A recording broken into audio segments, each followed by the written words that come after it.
Hello, everybody, and welcome back to episode 0 of Zweihander, which we will have a proper name for next week. So we have characters now. Do you want to let's go over the advancement thing? I'm going to leave that as homework, but let's talk about on stream how it works, and then we'll get into it. So you're going to have reward points, which you use to then buy advances within your career. Each advance, I know 1,000 seems like a lot, but each advance costs a chunk depending on whether you've taken it before and kind of what you can do. So you immediately spend 100 reward points to enter your first profession. This is the thing that gives you that professional trait. So really you have 900 more. So mark off 100 of your 1,000 for racketeer. And that gives you, go to the first page of the character sheet, record the professional trait and its related benefits. So this is what gives you your servant, cultist, racketeer, and fop ability, right? You get your iconic trapping. So you'll get a thing that your character gets. And I think some of them have, if not all of them have some like suggestions, but you can figure that out for yourself. That's the thing for joining this profession. Usually it's something if your profession requires it, like if you have specific tools that you need to do your job, then you'll start with that. And then you have 900 points remaining. And you can spend them on skills, right? So as we described skills before, they give you a bonus to rolls. So you'll have skills tied to your profession. You can spend reward points to purchase these skills. Once you purchase them, you gain a skill rank apprentice in those skills. So let me jump it over to the gameplay and we'll look at a character sheet while we do this. Okay. Yeah, there you go. So we got skill ranks. So you'll make note of all of these, and that the page that you're on, Masood, that rewards and tiers, that's the page everybody should be looking at, and it lists a bunch of blanks, but that's because you haven't put in your stuff yet. So, for example, let me jump to servant. We'll use you. I hope you don't mind. We'll use you as an example, Masood. Let's see here. Okay. Character creation. All right. So what page would that be if I wanted to follow along? Yeah, I'll find it. I'll find it for you. Sure. Okay. I'm seeing traits on page 84 of the players. Right, but remember they're different. They're different for every profession. Right. Okay, yeah. I was just looking at the very basic like professions page where you were reading from. Yes. Yeah. Oh, cool. So what we're gonna get is it's you're gonna write down your advances. So these are things that you that your character can get better at as you continue until you want to like leave this profession. So I'm just gonna find servant and then we'll talk about what yours are. Yeah, here we go. Okay. So for example, with servant, your advances, your available advances are awareness. Right, a skill. This is page 140 to answer your earlier question. So like, for example, the servant has potential advances in awareness, bargain, charm, drive, eavesdrop, folklore, gamble, rumor, simple melee, stealth, right? Those are all your skill ranks that you're able to buy as a servant. And then on the other side, the bonus advances are 1 for agility bonus, 1 for brawn bonus, 2 for fellowship, 1 for intelligence, and 2 for perception. So you can see those on that second column. And then you have, if you want to, you have the ability to buy carousing, silver tongue, or worldly as your ability. Now this table that I'm looking at, everybody's got one, but it's on your specific profession page. So obviously the page will be different. So that's all that stuff. You're going to have 900 points to spend on buying those things, and they cost different amounts. So let me go back to the part where you're spending them, and then we'll talk about what that looks like. But the idea is like it's training you to learn how character advancement works at the beginning of the game. By saying, what kind of servant are you? Are you a servant that took mostly like sneaking and listening to other people's business, or did you take like laborer and you're that sort of servant? So these things will indicate what kind of bonuses you get to your skill rolls. They'll give you skills and abilities, and they cost. Let me find the page. They cost a different amount depending. Okay, cool, good. All right. So again, you don't have to worry about buying those right now. I know there's a lot of like questions. Each one of those I think is 100, so you can take 9 advances, but I got to double check because I want to see if any of the other ones are more expensive. Hey, there we go. Okay. So each advance costs 100. You can purchase them in any order you desire, but you can only buy them once, right? So that's why there's check boxes. So you can be like skill rank, you write them all down, and then you tick the box when you've taken one. And you spend all of those points, whether you spent them on bonus advances, you spent them on skills, talents, some combination of those. You get to do that 9 times. So there'll be 9 things that you check. And then those things will each give you, if it's a skill, it'll give you a +10 base to use that skill. If you take a bonus advance, it gives you a +1 to that primary attribute bonus. So you can overcome your like being human or an ogre, for example. And then the talents are like special abilities, basically. So they give you like an extra thing you can do. They're kind of like that free talent you get, your trait for being a servant or whatever. So, yeah. So our professional trait is that like for me mastermind thing. Yes. Yeah, Okay. exactly. And then like Blue Jay, for you, you have essentially 9 advances, and each thing is an advance. So for you, what's your racketeer? So you could advance your 100 for each. Yes, for each one. Yeah. So you could advance your athletics. That will give you a 10% bonus on any athletics roll. You could advance your intimidate, your rumor. You could take bonuses to agility and brawn. I'm not seeing athletics. Maybe I'm I'm looking at the wrong table. I'm looking at pugilist. Yours is education, folklore, gamble. Yeah, you were looking at the right table. Yeah. Okay. I was like, God. So you don't have to buy those. You don't have to buy those now. Obviously, like Amber, for example, we want to give you time to figure out magic and how it works. I'm going to be reviewing it myself.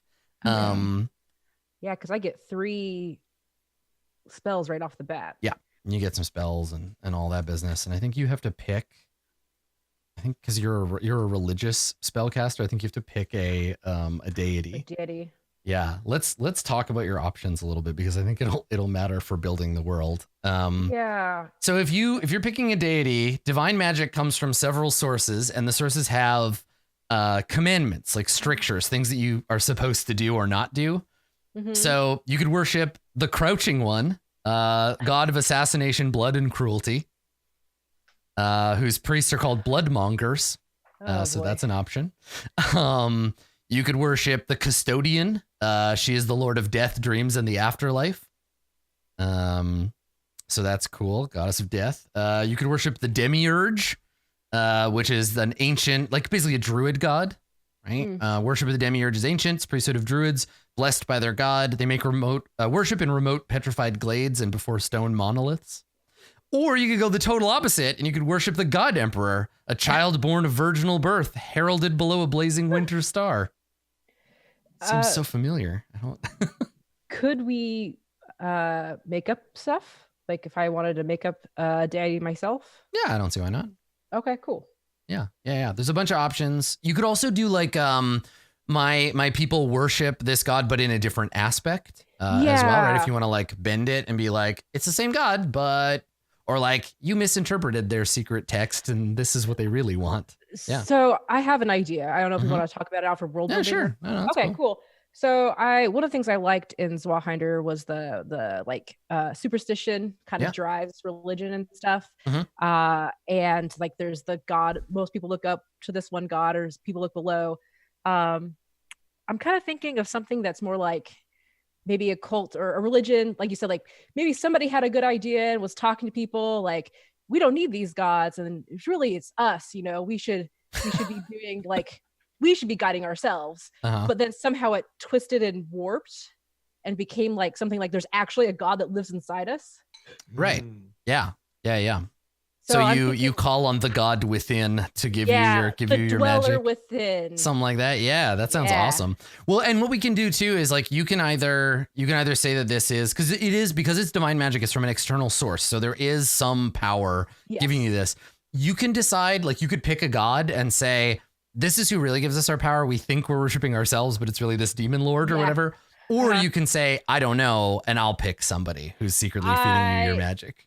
I would prefer you pick. Yeah, you want me to just decide? Okay. I like my character to just be like, I'm worshiping this tenet, and I would love that. Right, but you're secretly accidentally worshiping the Endless Gullet or like the Black Lodge or something. Sounds great. Yeah, perfect. Okay, good. Love it. Yeah, that sounds great. Okay, cool. So yeah, you'll have to think about whether that's a multi-ancestry faith or if the God within is like an ogreish belief. I mean, ogres are huge, so you can fit more God in there. Yes, exactly. So I gotta feed. That's why I drink. I'm actually trying to feed and cleanse the God within. The God within. It sounds like a bad yoga program. It does. I've been doing a lot of yoga recently, so this is probably influencing this a little bit. Live, laugh, destroy. Yeah, it's great. Perfect. Okay, cool. Yeah. So make sure that when you're filling out that stuff on your character sheet that you put all your advances, because you're going to keep drawing on those until you finish this career and then have the opportunity to move to another one. And we'll talk a little later on in the show after we've done a few episodes. We'll talk about like intermediate careers and like leaning into like becoming something different, because there are advanced careers like professions that you can join, but they require certain things. Like to be an assassin, you need to have a method to kill somebody and you have to be good at sneaking and that kind of stuff. Yeah. Okay. All right. Cool. We got chaos. We got sorcery. Everybody got points to spend. And we will do that when we do that. Cool. All right. So we'll take a step back from the purely kind of mechanical stuff. Now we'll get out my notebook here. Let's do some situation and like world building stuff. So we have a pretty good handle on the general theme and tone of the game, right? We talked about that at the beginning. We see that through the character creation stuff. The game is pretty flexible besides, stay alive and don't get corrupted. In terms of what the characters do. And it's sort of unlike some games that say like, you're this and this is what you do. This game is like, here are the characters. This is what the world is like. How does the world change you? Right. So we got to figure out a thread of commonality that gives the characters reason to be together. And then also, what are we interested in as far as like grim fantasy goes? What are we interested in exploring? Yeah. The things that came up in character creation for me were one, that there is a class structure that we kind of, I guess we can choose whether or not to engage with, but especially because Masood's character is an aristocrat. An aristocrat servant. Yep. So like that's present because we're not all just like lowborn or whatever. And also that like in terms of being raised, that there is some kind of like maybe we were just raised militantly. I think mine and Andrew's characters both had militant as the way that we were raised, but it could also be that there is some kind of military or some kind of conflict within the setting. Yep. And then obviously there's an amount of because the setting already has built in a lot of like religious or like cultish or I love evil cults. I love them. I knew that about you. Yeah. And just having a cultist in the party is probably going to be enough for me to get my cult stuff into the game. So I'm happy about that, right? I can just use that as my vector. But why stop there? But why stop there? Exactly. Well, it's like my feelings on the matter are like the things I'm kind of excited about in the game is the class struggle stuff. The like we're all down here now, regardless of where we came from, and the bad guys are up there, and they might be seeming normal, but like I'm equally interested in having like a priest of the God Emperor be the main villain as I am like a chaos sorcerer, or maybe the priest is the chaos sorcerer. Like I like the idea of the whole game just being like, look up there. It's all these targets for us to punch. Let's do it. I'm good at punching. I was being metaphorical, but yes, good. You could literally punch up if you want to. We could. Yeah. Yeah. I mean, that's kind of what no, it's fine. Yeah. I punch down too. I punch everywhere. You're so tall that you end up punching down a lot, which it's kind of problematic. Yeah, you gotta help you with that. I mean, I'm not as tall as Amber's character. That's true. That's true. You thought you were tall. I thought I was tall until because like in this, so this process, like what we're doing here is like figuring out mostly what the game is going to be about, like what kinds of stuff we're interested in doing or combating or whatever. So there is a little bit for me. I'm thinking about like antagonists and like I like because we have two characters with like raised militant. I feel like that's like maybe a common thing like, in that's humanity? what I was saying, like in terms of like, is that something that we're going to engage with, or is that just like something the game told us that we're kind of just well, I mean, it's like, part of your okay. character, so it matters. It's real in a way that nothing else is, right? It's a big piece of like, this is true. So yeah, I mean, this is kind of Andrew and Blue Jay, you have the biggest say in this. Is there an ongoing martial conflict? Is this a perfunctory, like everyone in the human thing? Like, is there compulsory service? Like, what does that look like? How does the military affect thing? Are we in the middle of a war, or are we just prepared for one? With my character, I'm like from somewhere else. Yeah. Okay. It's kind of what's implied by me having that whole like growing up outside trait that I That's have. true. Yeah. What was that? What was that trait? It has a bad name that I don't want to talk about. Yeah. Sorry, what's the definition? It's the bonus to being outside. It's just that one. It's like you grew up amongst people who spent their time outdoors. Oh, the noble blank, right? Yeah. Oh, okay. I for some reason I must have been writing something down at that time. I apologize. Okay. So anyway, that's okay. So yes, your character is from outside of. Do you want to be from outside of where the game is currently set? Yeah, I think I'm like from foreign land, which we can fill in like what the deal is with that. But I'm from some other place, and I think that's part of how I was being successful as a FOP, was being this kind of like outsider figure that everyone's like, oh yes, tell us stories from your faraway land, and I'd make up a bunch of fucking nonsense. Yeah, okay, I like that. About like the great conquests of General so and so or whatever else, because that's still the shit that I know. But yeah, I have some thoughts on what that other place might be like as well. Okay, that other place, its relationship with the here place. Is it negative, and to what degree? Like maybe we had our war, like the last big war was between where I'm from and this place. And now we're like things are kind of okay.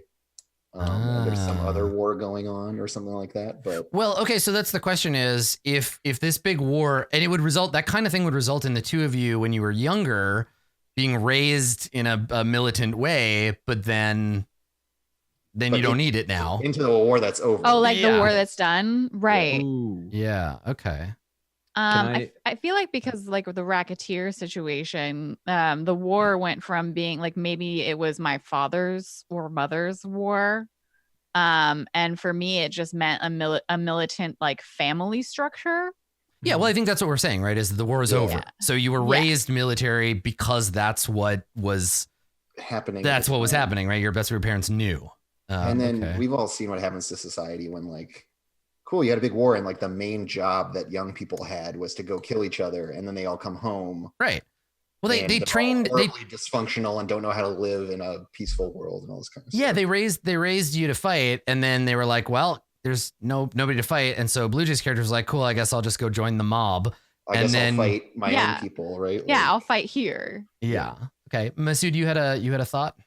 I had a thought, particularly for thinking a little bit about relationship and background for why someone like my character used to be an aristocrat but is now a servant, and thinking of the war that we inherited, right? So did we did this war end with like the aristocrats all getting guillotined, or I think mostly, except for my father was a traitor to all the other aristocrats, and like knew all their secrets. Like, this is what I learned from him. Like, my parents kept track of all this information, and because I was a turncoat, or my family is a turncoat, the punishment wasn't guillotined. It was, now you serve the new masters of the home. Right. Okay. I like that. So it's like there was a war. Now, this idea of overthrowing, who won, I guess, like, is the place where Andrew's character from, were they the more progressive, like, liberating force, and they won this war with the country we're in now, who then were like, well, you won, so let's chop all these heads off of these guys you don't like. Look, we did it. We got rid of all of our rich people. It could have also been in like more of a like civil war in terms of like an internal war over like the aristocracy Andrew already versus the said that they're from somewhere else. It's not a civil war. hey, don't let being at war with someone else stop you from having your country fall into anarchy and tear itself apart. I was just thinking so that could also be the like, situation. I was just thinking in terms of like maybe what happened was the aristocracy fell and the religious organizations rose. Well, we'll talk about regime change. Yeah. In the course of the post-war nonsense, like, yeah, the whole society kind of, there was upheaval and things changed around, I think makes a lot of sense. Like, I like what Blue Jays. Yeah. And then enter party ogre. Yes. Well, so this is my question. Like, how do the ogres get involved in this? And because the only ogre we know is a cultist. Are all ogres part of some weird cult and they're trying to spread, like, is Scientology taking over in the weird absence of stability? Is this like ogre missionaries? Yes, all of that. I definitely see it as like ogres took this idea, maybe they found something, and my people just are like, oh, this is a really good idea, and over time they, I don't know, misconstrued it, mixed it up, and then when this whole war ended, it's like, oh, people are looking for answers. Here it is. Nice. Do these poses and keep the god within healthy. Slap on these Kanoki pads. We're making money and also recruiting for our god. Oh, I love it where you're just like, listen, everybody, the cause of your problem is strife. The solution of your problem is expensive stretching. Yes. So just buy this mat. Don't you feel better now? Look at that. And drink this juice. Put on your super tight pants. You're good to go. Yeah. Okay. Exactly. Well, and I like the idea of the cult being like, we make the like sort of yoga jokes, but I do like the idea of this kind of idea that like your divinity comes from within and this is a hard time. So maybe like you don't have to worry about doing what's right for God. You are God. God is in you. I also liked the aspect that came up in Zweihander in the book early on. It was like where like medicine is like considered kind of like witchcraft and stuff. Yes. Yeah. So I think maybe the cult, the dweller within quote cult takes bodies potentially. Like there's all this, and like maybe they're doing things like medical research to maybe and like find a weird, the dweller within. Weird. Oh my God. Well, like that'd be the thing. Like there's you know that there are some people where you were like, God is within you, and they just went home and were like, I guess I have to take a bath, take care of myself, brush your teeth, kill my husband with his axe and see if I can get the God out of him. And people like it turned out as like, hey, take care of yourself, wash your hands. But then it's like, no, inside there's power and I need to find it. I have to dig the God out. He's probably made of gold. Exactly. Yeah. Okay, cool. So ogre missionaries have come to whatever this place is that we are in, and they are bringing these new ideas, these heresies. And so as a result, the overarching regime that has replaced the former noble aristocrats, they are in conflict with the ogres because they're like, no, God is up there in a castle in the sky, not inside you, ogres. So they don't like ogres very much because of that. Okay. Cool. All right.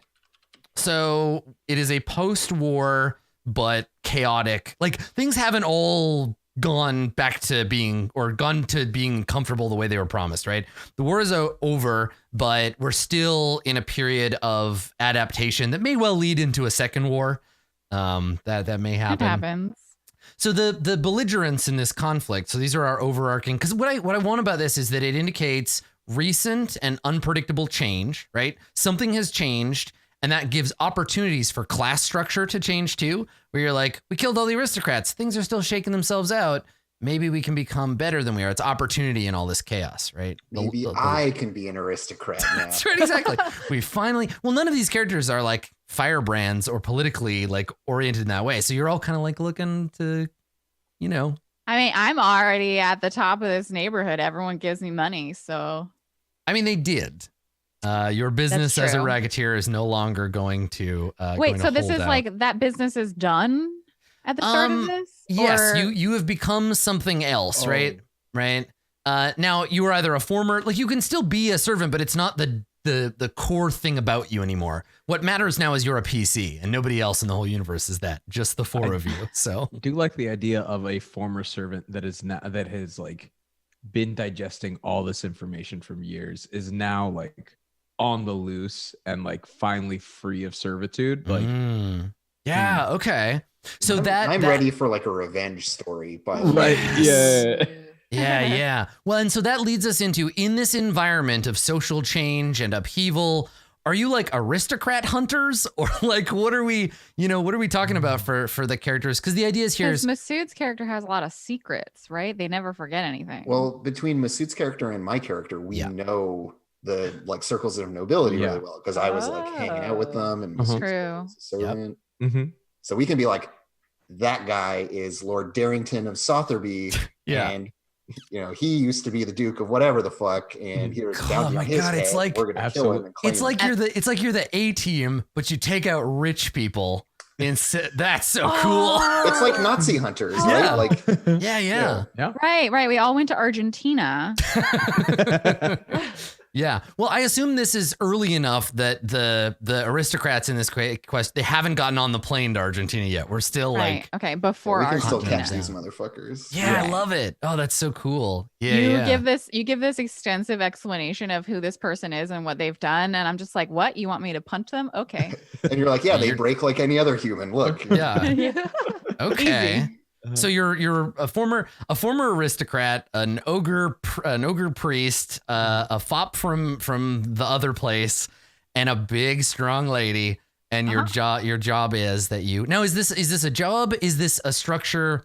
So now we got to figure out, okay, if this is what you do you have a patron? Is there a Charlie to your angels, or is this just like there's a price on their heads and we're just or are you assassons and bounty hunters? Could it? I mean, is everyone on board with that idea first? I'm into it. I like it. Yeah, I like it because it's gritty, it's violent, each have our own.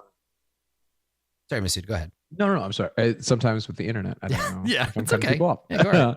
I think we can also all have like our own vendettas or reasoning for like why we're coming to the table, because like if it is headhunting the former aristocracies that like put or like established what the way things were, it might be fun to have like a personal reason for it as opposed as well as like, absolutely. Yeah. Just like, also well, that's the thing is like the other question becomes too, like when you hunt these dudes down, you get paid for it. But if they're members of like a larger family, maybe one in hiding, you could ransom them, right? You could be like, yeah, we caught this guy. We'll give him back to you for, 1,000 gold crowns or whatever. So it lets you play with that more. You're not like out there hunting criminals. These people, they belong to a class that has done terrible crimes to the people that are now kicking them out. But individually, there might be a reason for you not to murder them, but we'll see, right? Like, yeah, it's good. It gives me some opportunities to play with like, is this the right thing to do? Is it not? We'll see. For my character, I keep thinking of, what's his name? Amos in The Expanse, and how he's like totally in love with Naomi. So he just goes along with everything she says. But his way of like protecting anybody is just to punch them as hard as he can. So if Amber and Masood and Andrew all come up with revenge plots, and your plot is I'm in love with Andrew's character, so I do whatever they say.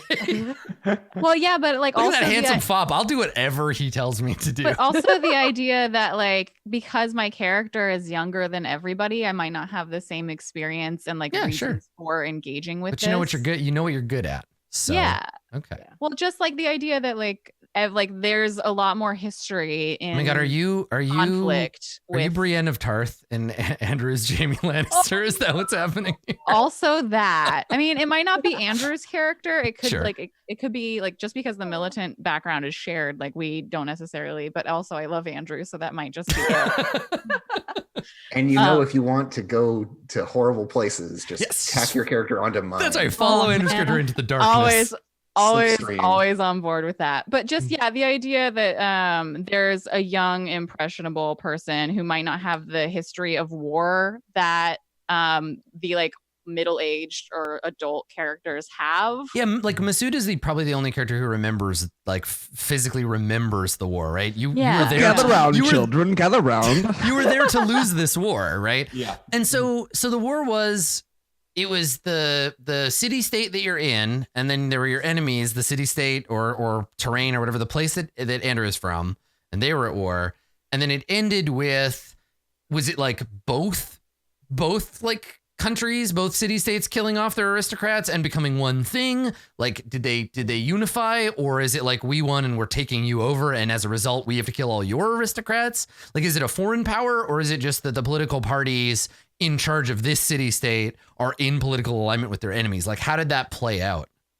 I think in my mind, it might have been like a multi-staged coup from that's like cross country or like city-state lines. I was gonna say the other thing could be that it was a war that went on so long and was so miserable that eventually the working class was like, "Fuck this! We're tired of being drafted. We're tired of fighting. We're gonna kill." Yeah, I like that. I like it being like the unifying factor was the class between. It didn't matter if you were from city-state A or city-state B. You were all being dominated by your nobility, and so everybody kind of like rose up together to get rid of them. But are doing it maybe differently in both places. Just the idea of eventually you recognize, well, there's more of us than of you. Why are we doing what you say? Yes. Sort of deal. Well, indeed. Jeff Bezos. So yeah, okay. That's cool. So you are part of that. You have your own reasons for most people aren't going out and like finishing the job, right? The initial uprising is more or less done. The People's Provisionary Government is being installed. And that is like something that is happening while we're also undergoing this spiritual change. I think that in the country that we're in now, in the city-state A, I think that city-state has replaced their aristocrats with a theocracy where they're like, you know who God loves? Peasants. Yes, let's all together. Let's go to the church and have our meeting. Let's wave the banner of the emperor of mankind as we go to take out these guys. But I think where you're from, Andrew, that's not the case. Like there's some other reason. So it's like, yes, we agree the aristocrats should be fried, but let's maybe not replace them with this weird godhead. Yeah, exactly. Like in some ways, the aristocracy can like sidestep into positions of power in a church, right? Like that is a similar like all of us above all of you situation. Yes. And I don't want the church to be like, even here, the church is not a monolithic like state replacement.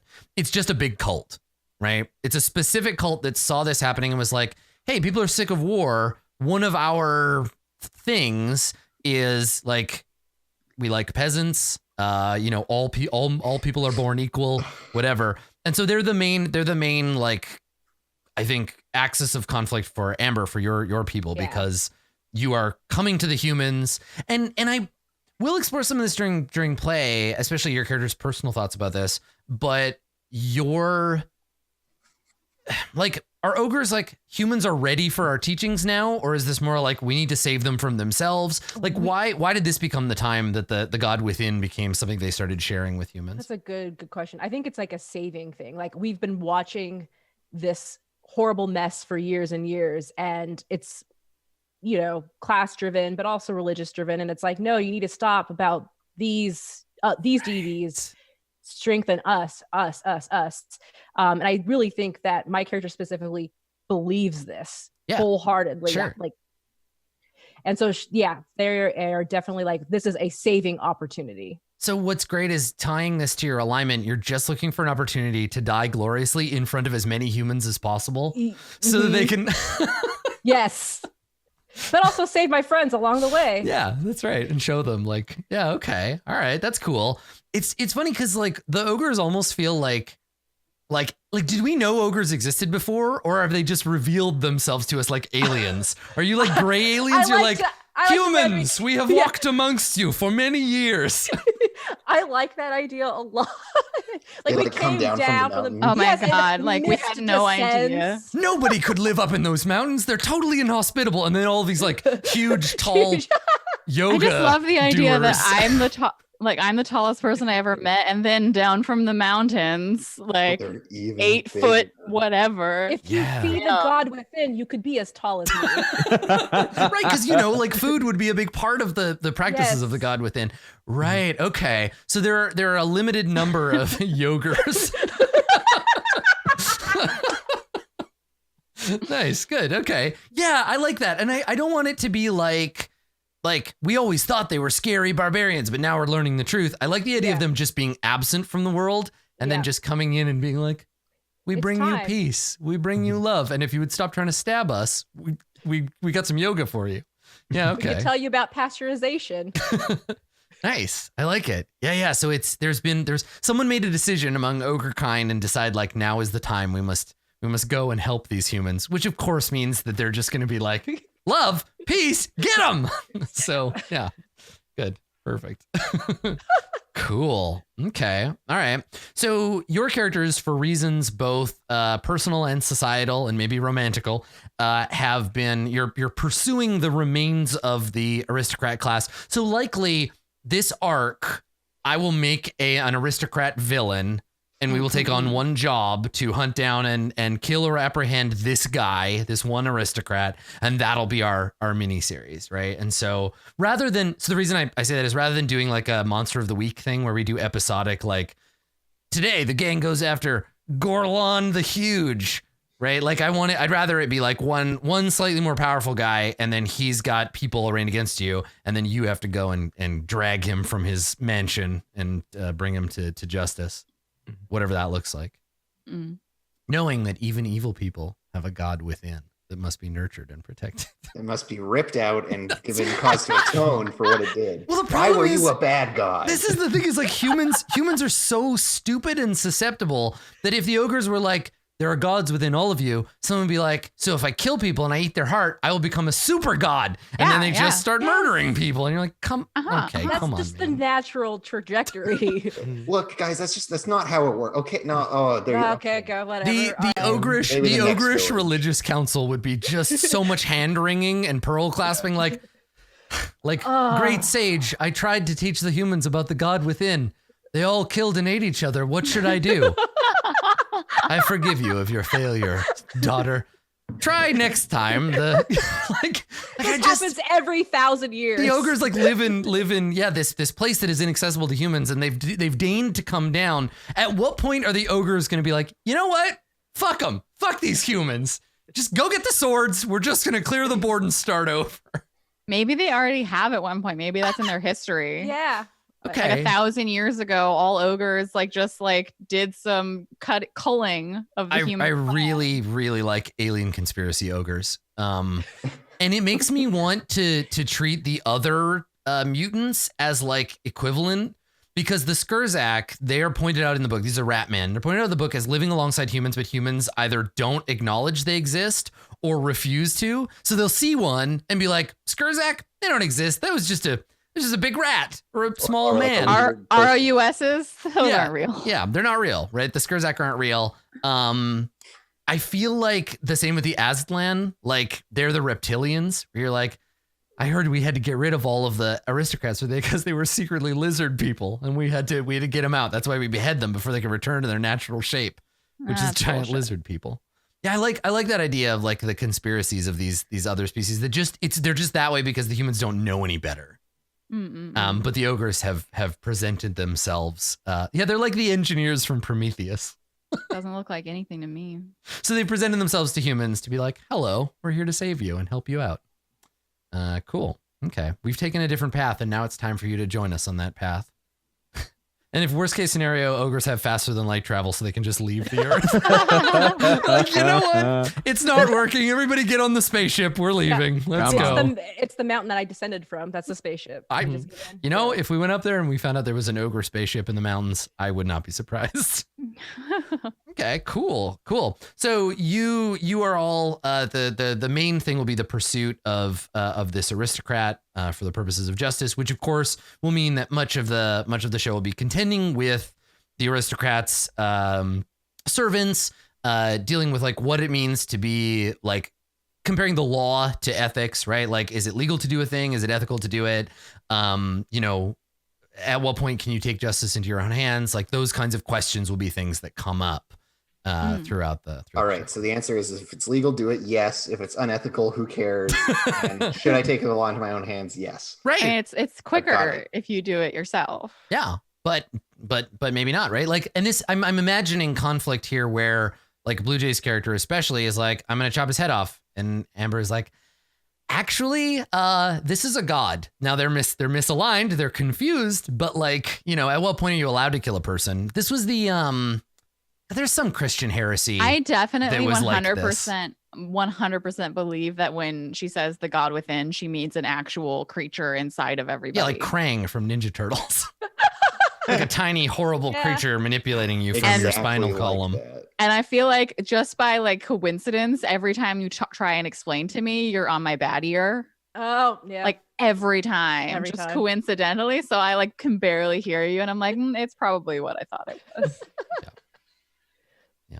Excellent. Cool. Because that ties the characters to the world. Masood's character, like you're gonna have connections to these former. I mean, there'll be a point, I promise you, where you come face to face with this aristocrat and he sees you and he's like, "Oh, thank the gods you've come to save me from this madness." Like my old friend, right? Like you clearly know this dude. And so that'll be a thing. And my splitting maul. Hello. We just cracked your head open like a watermelon. You're like 100 pounds soaking wet. It's gonna be great. It's definitely like using all my weight to use this weapon, and I can't wait.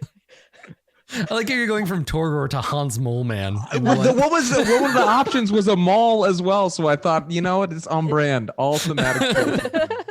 Yep.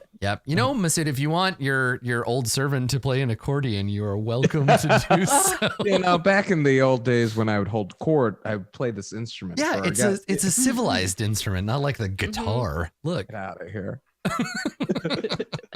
Nice. Yeah. Okay. That's cool. All right. So we have a general idea of like adversity. We have a loose kind of idea of the world itself.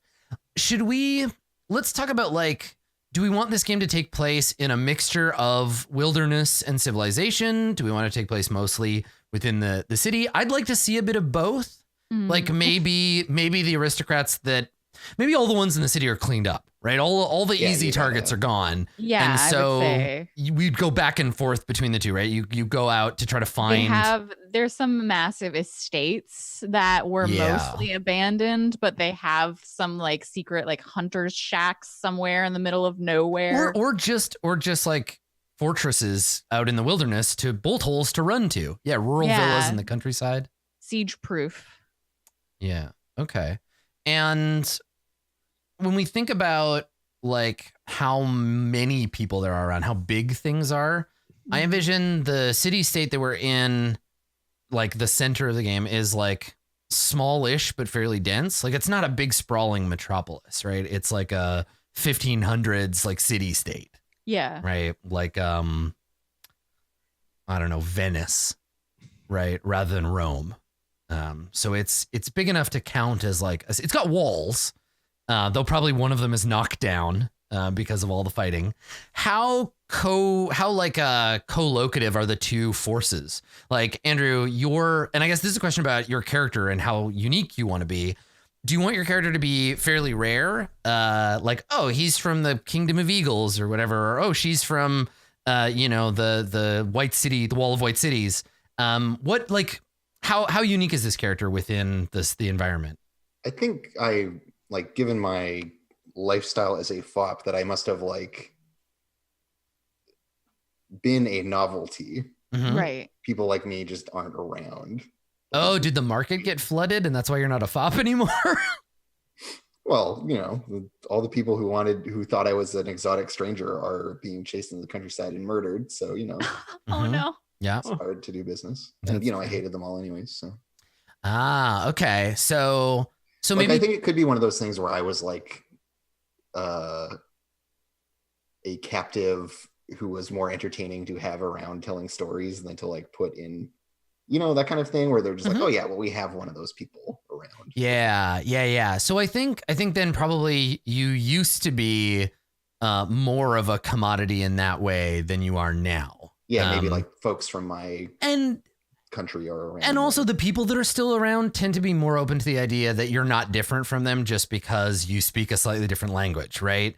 Like, yeah, no, I don't want this to be like people, making signs against evil at me or some shit. Well, and that's the thing is that like we've killed off most of that insular class, and they would have been the ones who are like, ooh, look how interesting. See how they have curly hair and ours is straight. How very nice to touch all it. All the phrenologists were aristocrats and they're done with that. Right. exactly. So people now, the people that are left, so maybe we've lost a lot off the top, and the people that are left are the kind of people who are like, yeah, you are not out here like oppressing us and, you know, putting us in this position. So you're fine. I don't care what clothes you wear, or what your accent sounds like. About that kind of stuff. Yeah. Well, it's that Marxist dream of like, I'm a worker, right? I'm a proletarian. That's the, we're all workers here, right? Right. That kind of weird, like counter intersectional thing that communism does, where it's like, you work, I work, nothing else matters. Yeah.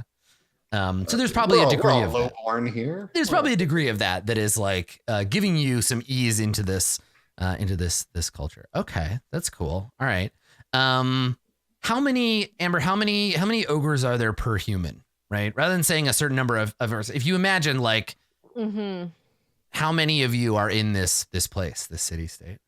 Like we're thinking population wide. I would think small. It's not like 1 to 100, 1 to 1,000. Most people have never seen an ogre, or you're like common enough. Like, what do you think? Probably more like 1 to 100. Okay. Small. It's not a very large amount of people of us that came into this city state to start spreading this. Okay. Yeah. Cool. So rare, but people might still mistake. Nobody's gonna like. People will stare, but only for a moment when you come into a bar. They'll be like, "What the hell? Oh, it's an ogre." Oh yeah. Some people who've never seen an ogre might stare a little longer or like expect a sermon or something from you. But most people have seen one around and they know what you're doing here. They understand why you've come to our planet to enlighten us. Right. So like 1% of the local population is what we just were saying there with the 1 to 100. Yeah, I think that sounds about right. That's cool. That a ratio or was that the total number? I'm just double checking that. I figured it was a ratio. I don't know. I'm gonna have to do some. There's a website that lays out like medieval city demographics somewhere, and I can't. Somebody posted. We were talking about Flan once, and somebody posted a medieval city demographics thing. I'll see if I can find it. Because I'm kind of trying to imagine how many people are in a city like we described. Okay. There's a demographics generator on Donjon. Yeah, Donjon has one for generating like cities. There's a specific website. I'll dig into it. I believe it was like historical. It was a historical website rather than like a role playing game oriented website. Like, that there's somebody out there that just keeps really detailed maps of medieval buildings, but they get mad because the only people that use them are D&D nerds. So this is a serious academic thing. So yeah, I think Paris and London are much too large for what I'm envisioning. Okay. I'm thinking of like a second or third tier German city state in the 1500s. Like 10,000 people, maybe between 10 and 100,000. Depending. I would say like 150 to 200 of us came down as a pilgrimage. Yeah. Right, exactly. Like a Cologne or a Dresden, or there's one in particular I'm thinking of, the one that had the prince that went insane after declaring himself the Prince Bishop. I can't remember what it was, but yeah, that kind of jam. So yeah, let's say that. Yeah, Münster, that's the city I was thinking of. Yeah, so in the tens of thousands, it probably less. It probably used to be 100,000, and we're dwindling because a lot of people fled. People died in the war, the last throes of the war, and then casualties of rebellion. And yeah, okay, cool. All right, that sounds good. Okay, so we have our setting, we have our core kind of thing that's going on. There is conflict that is still occurring, but it's not out and out war anymore. What was this? What was the original war about? Why were these two city states? Was it just about territory? I feel like if it was between whatever our city state is and Andrew's character, you were from the other one. Yeah, city state of here and city state of far away, or not as far away, I guess. Angry neighbors. Do you have any idea or preference? Something the nobility cared about more than the average person. So people wouldn't be like, I'm taking up my sword to defend my country. It was I'm being forced because the noble that owns my house told me I'm a soldier now. I mean, you can land. describe every There war. might It's have also- been family Yeah. drama. Maybe there family might it's- have potentially it's all been of like this? a mine or a location that had an amount of resources that was Right. like on the line between. Well, so we got to talk about the surface explanation for the war. What do we tell the people? And then what is the war actually about?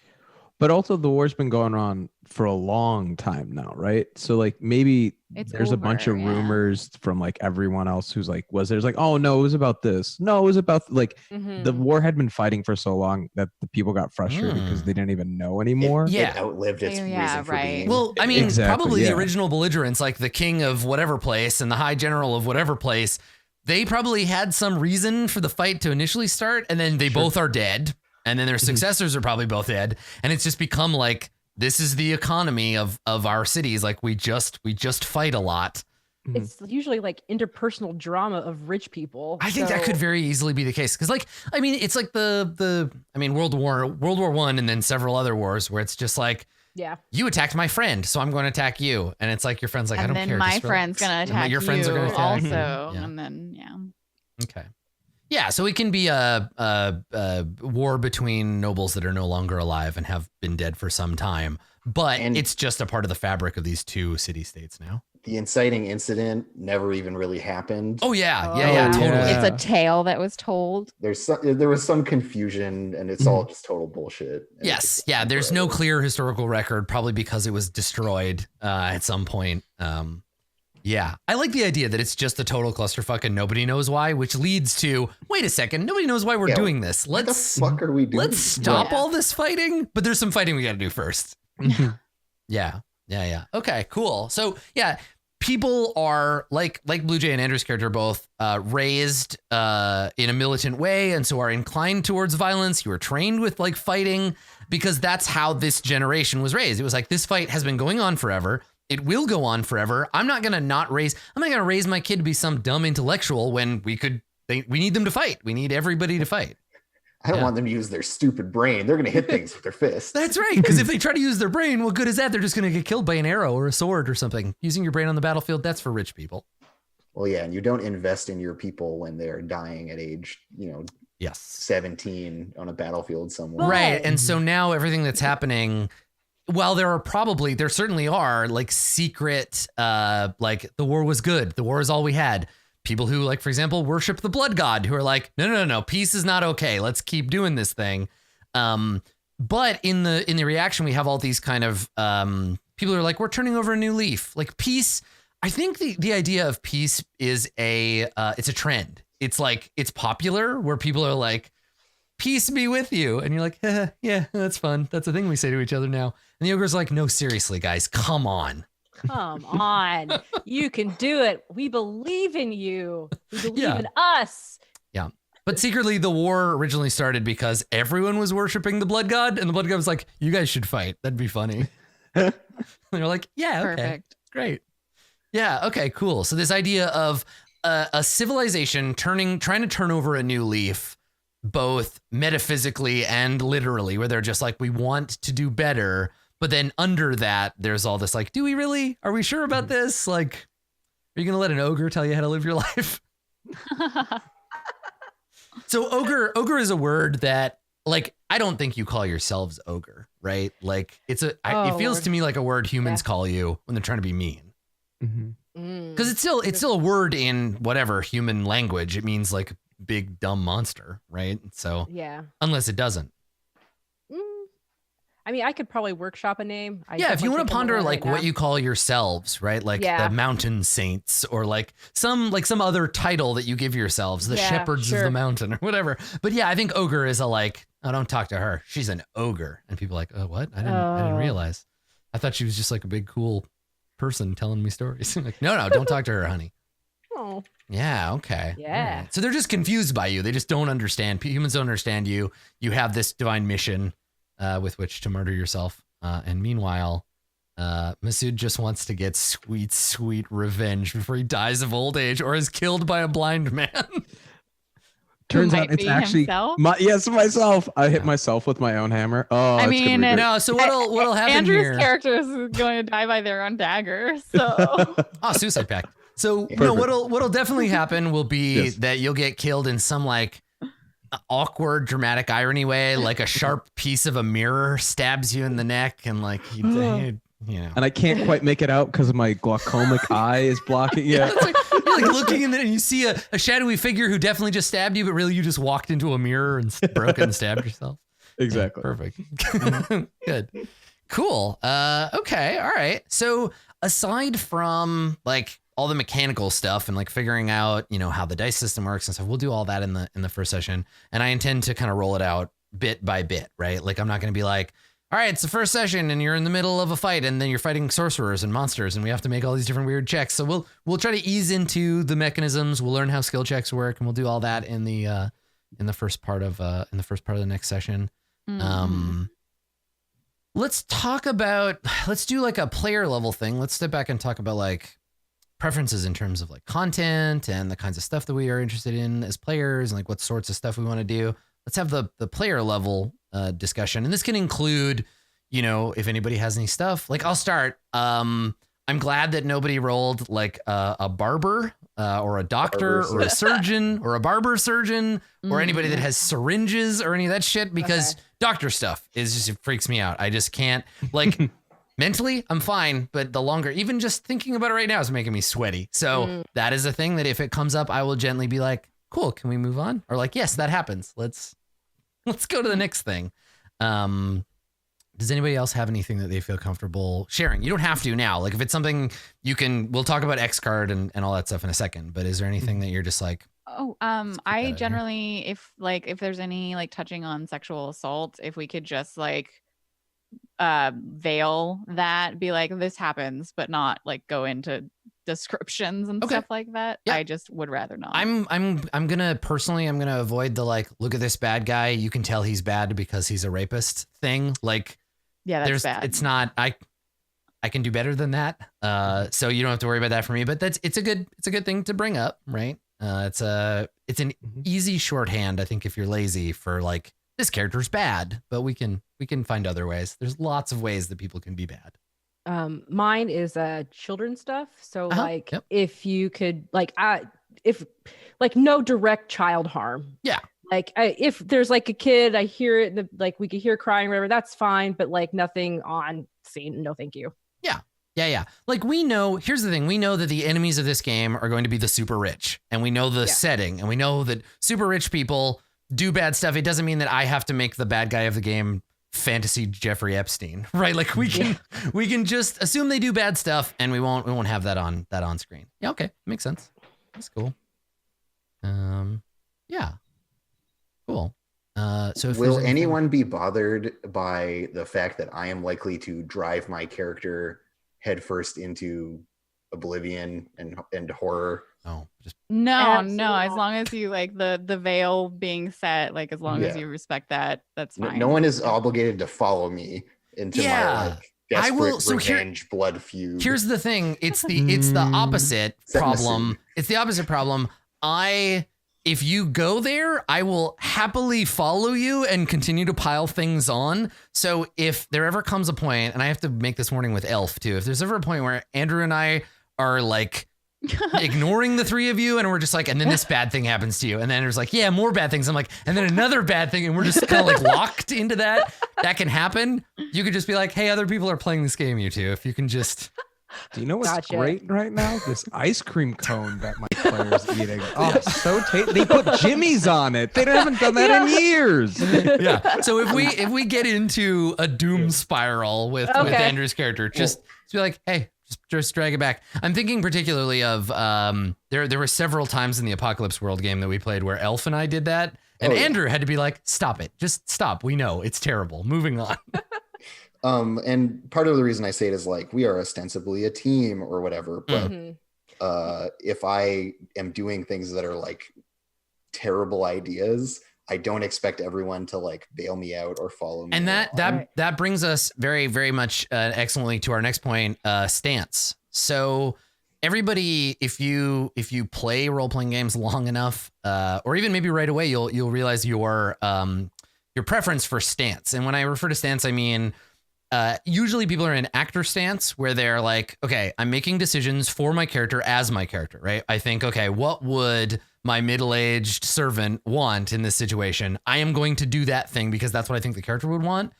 That's actor stance. But if you are playing in director stance, you take a half step back from that and you're making decisions for your character based on what is interesting in the moment or what would be cool for the group.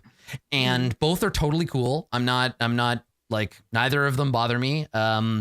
Director stance is a really fun way to take a step back and say, hey, everybody, what do you think would be cool for me to do? Or just take a step and say, I'm thinking about having my character stab your character in the neck. How do you feel about that as a player? Can we go through that, right? Can we do that? That stepping back, it's also a good place to interrogate each other and me about what's going on in the game that the characters might not necessarily notice right away. So like, if you want to say, my character says this, and then you want to say to the group, like, but he believes that, but I know it's a lie. He doesn't know it's a lie, but my character believes that. I'm acknowledging that. Like, I'm lying to you, but only by accident. So you can step back and you can talk to, you know, Blue Jay or Amber or Masood or Andrew as players, right? You talk to them as characters and then you jump back in. Dramatic irony. I love it in games. I love when the characters don't know something damning that the players all know, right? So that we can all have that horror movie moment of being like, no, don't put the cursed helmet on. We all know it's cursed. And you're like, yeah, I'm going to do it anyway. Yeah. Yeah. So in that way, engaging as players allows us to take a bit of a step back. And that can be from a tactical perspective, like what you said there, Andrew, where you were like, I'm about to make a really bad decision for my character. You don't have to go along with me. That's an example of taking a step back and saying it in sort of a director stance, right? So we'll find as a group what's comfortable for us. The game, I don't think it has a lot of sort of director stance stuff, unlike a game like Apocalypse World, which is full of it. So we'll find our pace with the game. I just wanted to put it out there as like, think about it while you're narrating and describing your character. Don't be shy about telling us things that make the scene more interesting, but that our characters might not know innately, right? Feel free to do that. Yeah. And then to that effect, if there is stuff that comes up, I got to do some more researching. And if anybody has like a good way to do this, so I'm not talking about the X card. But at a table, it's really easy to use because it's sitting in the middle of a table and you can just lean out and touch it.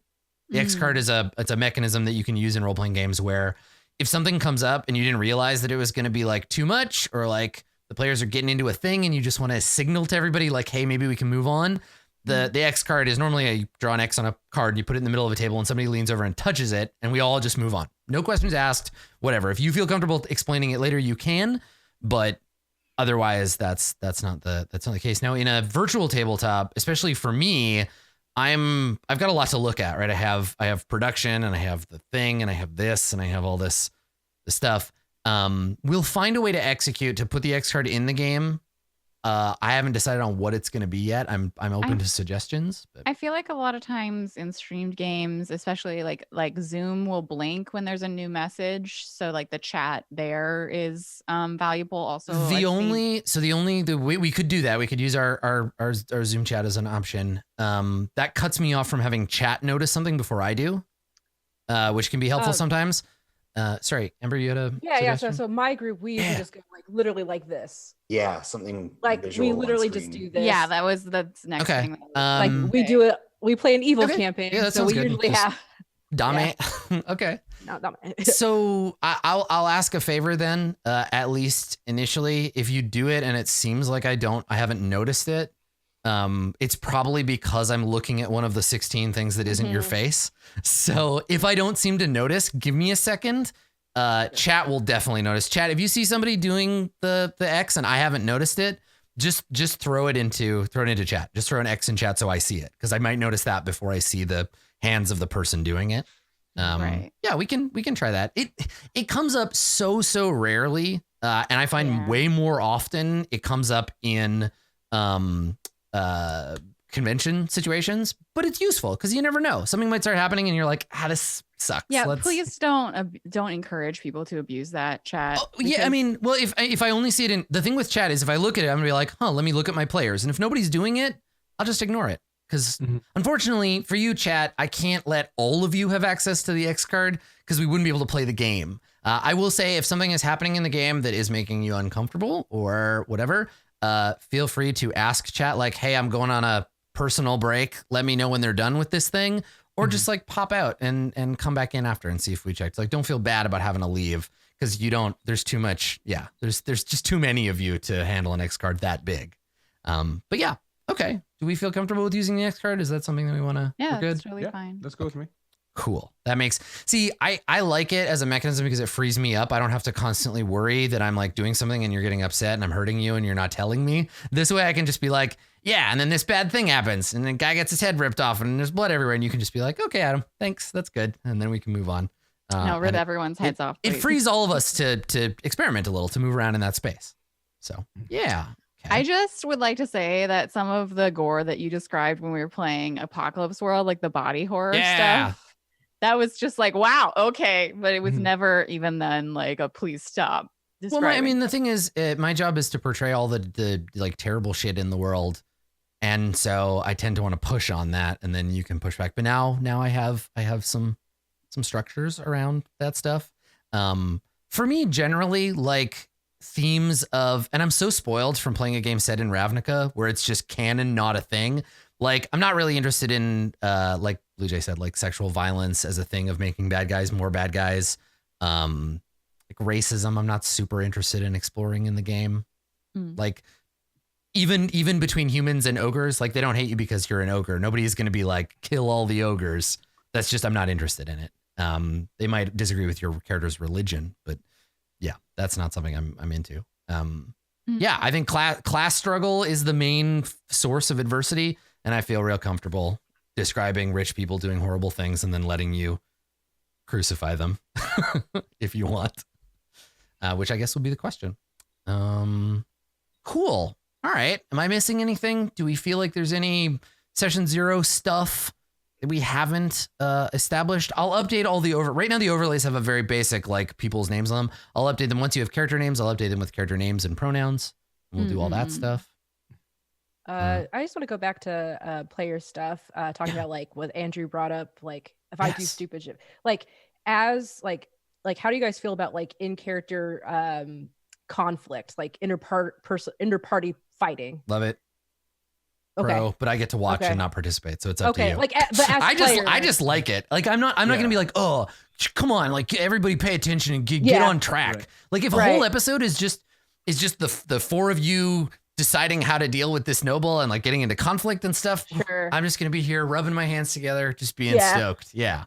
But I'll turn it over. I'll turn it over to y'all. So because sorry, Blue Jay. Sorry. I just asking because I know I've had players in the past who like even in character could not really like did not like arguing. Yeah. Sorry. Yeah. So sorry, Blue Jay. Oh no, I'm fine with arguing. I'm not fine with my character agency being taken away from me, where like someone is like, I'm making this decision and we're all doing it, and now there are like consequences for your character that you didn't get to consent to. Sure. That being said, you can be like, hey, I'm thinking about doing this thing. Would that be cool? And I'll be like, yeah, go for it. Okay. Awesome. But another thing is that I've had instances where I played a character who, for one reason or another, was kind of operating against the entire rest of the party. And then also chat was like kind of booing me a lot of the times. And when the entire party was like operating in opposition to me and also chat, it was really uncomfortable. Yeah. So I would prefer if that situation. Well, so here's the thing. The issue there is when the system has no way for you to resolve that mechanically, right? Because we get into these positions where 3 people are like, we want to do this. And one person's like, I refuse. And then the whole game comes to a grinding halt until you argue that person into coming with you, or everybody does something different. I hate that shit. Conflict is good, but with nothing to back it up, it becomes just a boring argument. So maybe we can talk about a way to disclaim that to the game. I know, Masood, before I continue, Masood, you had a point that you wanted to make. Do you still want to, you got something you want to say? Yeah. Well, I was going to say it kind of along that, like, if we can, I enjoy, and I think with a level of trust, like as we play with one another, know that also if we have names and character voices, like distinguishing like, oh, this is a very intentional choice you're doing for story, for dramatic effect that I would like to, yes, and build with you on. But also we can use the mechanics in the game to almost even resolve that. Like if we have a bit of dialogue, like, oh, well, and D&D, it was like, oh, I grapple this person. And then we, like, You're right. Right. Will you do what I want? And they're like, no. And you're like, well, all I have is this box of knives, so I guess I stab you. I stab you, and I fail my stab, and you turn it back around me. Okay, and then you stab me, and like, yeah, it can come to that. So I learned this trick from I think Sean Nintner or John Harper taught me this trick. But if I hear the two of you, like 2 players or more than 2 players, if I hear you getting into that situation where I'm like, oh, if I just let them, if this just happens, it'll last forever. So what I'll probably ask you is it possible? Is there anything that the other person can say to change your mind? Will words change your mind? And you can say, and this is just a yes or no, you just get to decide. Nobody gets to say that doesn't make sense. It's not based on your character sheet. It's just, do you think that someone could convince you? If so, we make a roll. The person trying to do the convincing makes a roll. If they succeed, your mind is changed. If not, they have to find another way to get at you. That's one way that I've found it to be resolved, because there are situations where you can say nothing you can say will change my mind, and you're saying that to the player. There's nothing your character can say. You have to find another way. And in that case, because we're working together, you might even offer us a solution, right? You can say, nothing you can say will change my character's mind, but if you can prove that this other character is trying to kill us, then I'll go along with you, right? I'll give you, because we want the story of the game to keep moving forward, but conflict is a part of that story. So I think, again, doing that stance thing, we can take a step back and say, here's what you would need to do this. This is a apocalypse world saying, first you will have to blank, right? Right. So that's the thing that we should be open to each other saying, like, if you want to convince my character, all you have to do is this, and then they can decide if they want to do it. But there's lots of social stuff in the game we can use to roll. Yeah. Okay. Yeah. There's a duel of wits style like mechanism in the game, and Blue Jay, I'm going to make you do it first and exclusively. Just Thank over you. and over. I know how much you love Duel of Wits. So It's my favorite. Yeah. That's definitely why I'm making my character a yes man. I'm just going to be like, sure, whatever you say. Yeah, you want to convince me? I'm convinced. I'm convinced. There's no duel necessary. You've got me. Done. No, I'm kidding. I have opinions and ideals. They'll just be formed later. Yeah. So this helps us kind of resolve this stuff. So it sounds to me, and I'll just active listening my way through this. It sounds like people are okay with conflict. Oh yeah. But that resolving it, turning it over, like looking to the system to help get to a conclusion will be something that will be helpful for us. Yeah, mostly it's just like if like one person's like, I want to fight, and another person is like, I really don't want to fight, and the other person's like, we're fighting now. Then I'll be like, well, I mean, this is the thing, right? So it would be, in that case, it would be like, I want to fight, I want to fight them, and you don't want to fight them. So I'm gonna try to convince you. Can I convince you? You're like, no. I'm like, fine. I draw my sword and I go to fight them. Right? Like that's still allowed. Oh, I Somebody meant like in between characters. Yeah. Like if one person's interested in engaging with a conflict in between characters and the other person's like, right. But remember, this isn't, we're not playing D&D. So like there's no, we're fighting now and everybody is fighting and the monsters just jump on you. It's like the violence flows from the narrative. It's not just like Final Fantasy blurry screen and now the fight music is playing and everybody has to pick moves. Like it's a little less like superhero team thing. Yeah. Okay. Cool. Being transparent about our characters' motivations, right? Saying like, I'm only doing this because my chaos alignment is this thing and I really want to explore that. Right. Giving each other justification for stuff. I think that's fine. Cool. I did get really good at Duel of Wits. That's true. So the reason my win-loss ratio. The reason the Duel of Wits came up and the PvP thing came up is that the last time that Blue Jay and Andrew and I all played together, we were playing Burning Wheel, and it was essentially 4 separate campaigns. Like all 4 of the players were just running at cross purposes most of the time. That's true. And the only time they ever interacted was to fight each other, both directly and indirectly. Which was cool. So this will be a walk in the park comparatively. Yeah, and the only reason why I brought that up is like I'm not an antagonistic player. Oh no, that's like that. Fine. Yeah. Like I just wanted to make right? sure. Yeah. And I don't know where my party cult ogre is gonna go. I must save you. I don't know if that's gonna happen or not, but just wanted to. I'm really excited to help you martyr yourself. God, like all I can think about, because I've been listening to a podcast about Heaven's Gate. Yeah. All I can think about is an ogre that's dressed like one of those dudes in the like with the bad haircut and the Nikes, just being like, come on, man, the comet's coming. We're all gonna go up to Space Mountain and fly up to the comet where God is waiting for us. Come on. Yeah. Yeah. Creepy ogre cult. I love it. Elm Shinri ogre. Yeah. So cool. All right. Yeah. So there will be. I like conflict in between the players, but we're all here to I think pursue that's this thing and super interesting. Yeah. It's. Yeah.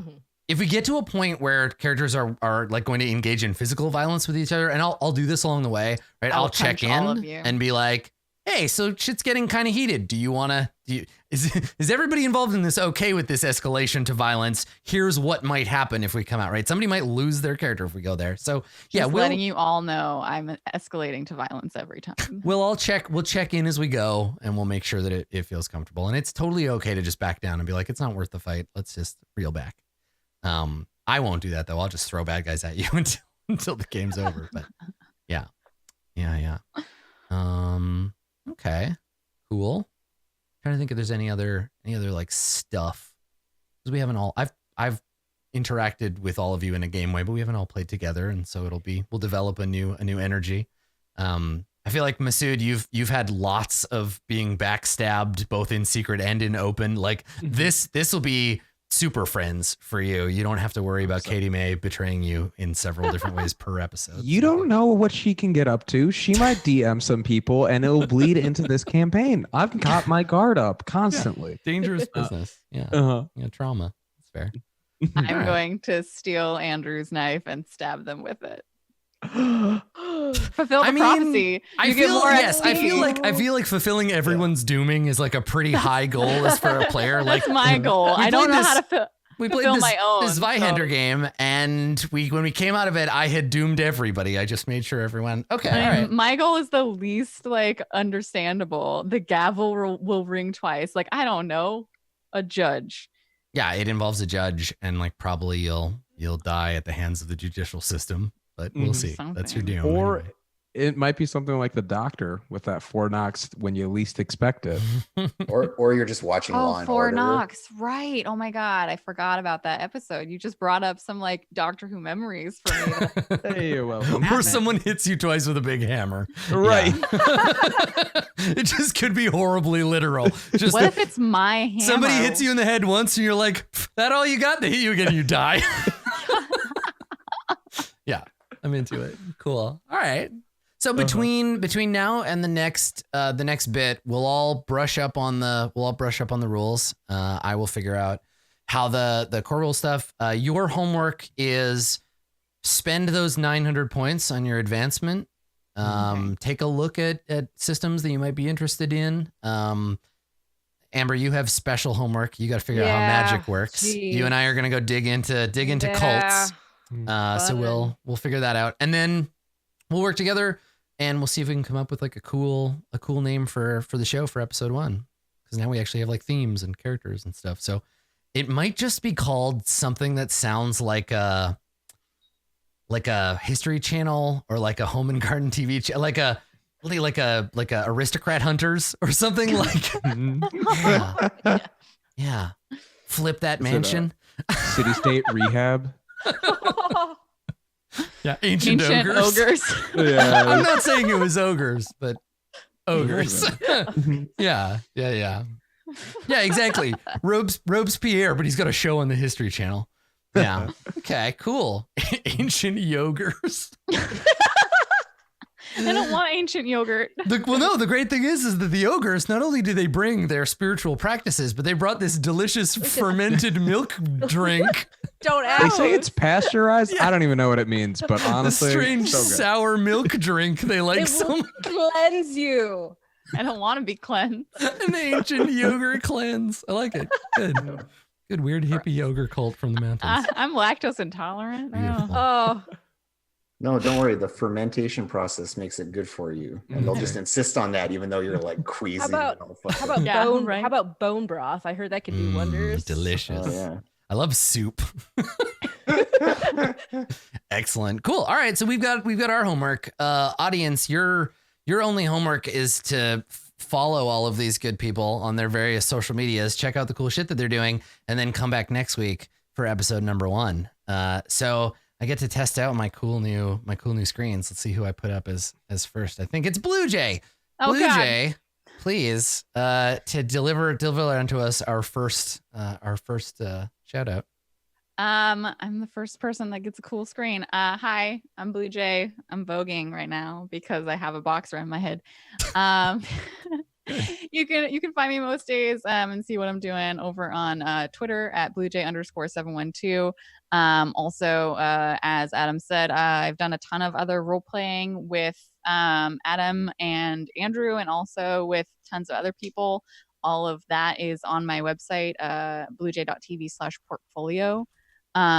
So that's like everything I've ever done, not including the show I'm GMing right now, which is a Stars Without Number show over on twitch.tv/table story. And it's going to be on episode 3 on Thursday. So definitely come out and see me make a horrible mess of myself and my players. It'll be great. Excellent. Thank you. I think next up, I think it's Andrew. It is Andrew. Take it away. I'm Andrew. You can follow me on Twitter at Commuting Crow. I have a game that I am publishing called Girl by Moonlight, which is a tragic magical girl role-playing game. And so you can find it by way of that, or you can go to the internet, girlbymoonlight.com. And if you want to like sign up for the beta test of it, there's still time to do so until the end of this month. And I'm just looking for like high-level feedback. So there's a beta intake, and then there's a form to fill out with your experience of playing the game. So yeah, you can check that out. Nice. Thank you. And I'm likely going to do this every time you mention Girl by Moonlight. Andrew is very humble. This game looks like it's going to be fucking serious fire. So you should go check it out. I'm going to bother you at some time, Andrew, because I want to run it on here, and I want more people to see it. So we should play it again. Cool. Thank you. All right. Let me see if I can keep doing this. I'm 2 for 2. I think it's Masood. Yeah, it is. Masood, do it. Is. Okay. Masood is a comedian, actor, and writer based in Chicago. No, sorry, that bit was good for 3 seconds. Hey, I'm Masood. I live in Chicago. I'm a comedian. You can find me on Instagram and Twitter at Marudeboy, MHRUDEBOI.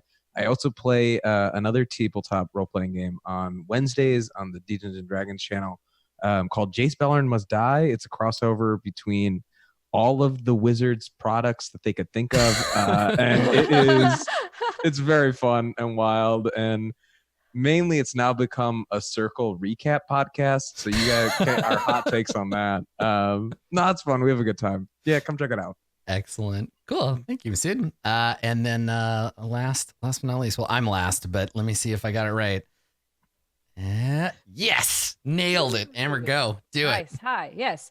You can find me online on Twitter at Rocket Orca, which I post lots of little goblin drawings. So if you want to see a bunch of my lunch doodles, that's where you could see that. Also, I am a co-owner of the Geek Perspective Podcast Network, where this Thursday, my podcast launches an episode. I think it's going to be Casket Land. Oh, cool. Yeah. That's so cool. And I'm also on another show called Tales from Moxbury that is hosted on the Don't Split the Podcast Network. We're playing Kevin Crawford's Godbound, a bunch of evil characters, or we like basically ported our D&D 3.5 characters into Godbound. Oh, cool. And they're becoming evil cultists, god cultists. So nice. That sounds great. Yeah, we're big Kevin Crawford fans around here. Stars Without Number is one of the first games that I ever ran on stream. So nice. Yeah, his work is great. Cool. Awesome. All right. Well, I'll do one of these because I might as well. Thanks for coming, everybody. This is you're watching this on my channel, whether it's YouTube or Twitch. So thank you for that. You can find me also on Twitter at Skinny Ghost. And I guess my only big news is I got this new show, this Zweihander show that I'm doing now. We just finished episode 0 of it. You should definitely check it out. It's going to be next week, 5 p.m. Pacific on Monday nights. I've also got some new merch, and that's super rare for me. I have pins. It's a sick pin by Nick Terhorst of my face and a cool orb, and I've made them into emotes temporarily, so you can check those out. I think there's a command in chat. I think it should be pins or pin. But yeah, those just launched today. So if you want to put my tiny angry face on some object of your clothing, you may now do so. You can go and check that out. Also, Nick has a ton of other amazing stuff over on the store. So go check that out. See if there's some cool merch you want. And above all else, avoid corruption and return next week for more. That's it for us. We will see you next time. And if I can nail this one last button press, it will be seamless and the show will be over. Here we go. Oh my God, I'm so proud of me. Bye, everybody.